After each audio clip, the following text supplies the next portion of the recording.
So, big day of international diplomacy. What we're going to do now is look at some of the reaction to Putin's remarks in China and in India. Two of my colleagues here, Ankur Shah, who's been looking at China's reaction, and Sachin Gogoi, who's in Delhi. Welcome to you both. Thanks for coming along. Let's start with the reaction in India. How's it been covered there in the media there?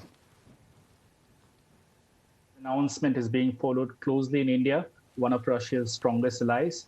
There's no immediate official reaction on the development, but New Delhi has long been seeking an end to the hostilities. The country's media, however, are prominently covering today's announcement. Several frontline television channels in English and Hindi languages provided live telecasts of Putin's announcement. Some leading news websites carried live blogs on the developments. Just to give you a sample of what kind of coverage is coming up, a reporter in NDTV 24/7, an English language TV channel, said that this is certainly not going to augur well when it comes to the friction between Russia and the West. This is an escalation by Russia, and the West would be tempted to react. A reporter in one of the Hindi news channels, Aaj Tak, has said that there was a time when Russia captured nearly 20% of Ukrainian territory, but due to an effective counteroffensive by Ukraine, Russia's control has dropped to about 15% of the territory.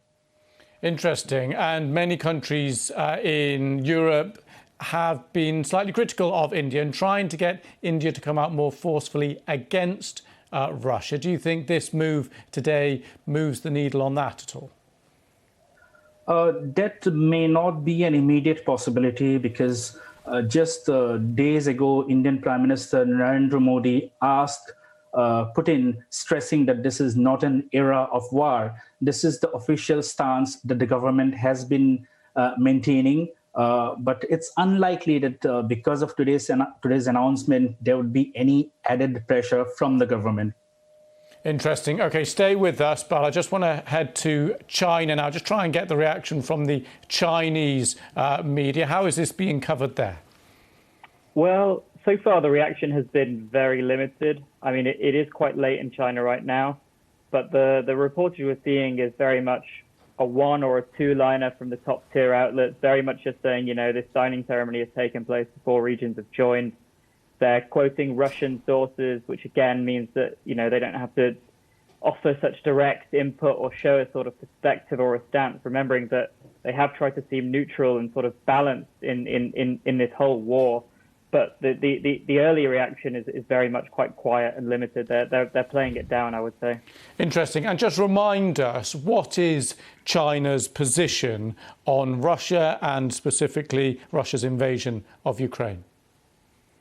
Well, the invasion puts China in a very difficult position. It has been trying to maintain its kind of no-limits partnership with Russia. Xi and Putin are known to have excellent personal ties, and they're trying to manage those as best that they can. Throughout the war, China has been trying to kind of position itself as a kind of peace player. It's been trying to promote peaceful talks. It's pushing dialogue. But all of that is really just enabling them to maintain this sort of balanced position without condemning Russia, without sort of tarnishing its strategic relations. Throughout the sort of the last few months, whether it's been sort of Putin's partial mobilization calls, whether it's been around this referendum, or even around, in fact, the Nord Stream, the suspected sabotage, China has had such a difficult job of maintaining this stance of not criticizing Russia. So it's had very much. It's just repeatedly tried to sort of position itself as this neutral player throughout. Interesting. Right, let's go back to India. Sachin, part of the balance that authorities there are having to make is their ties with Russia, military, economic, and that balance is coming under more and more pressure. That balance is coming into pressure, no doubt about it.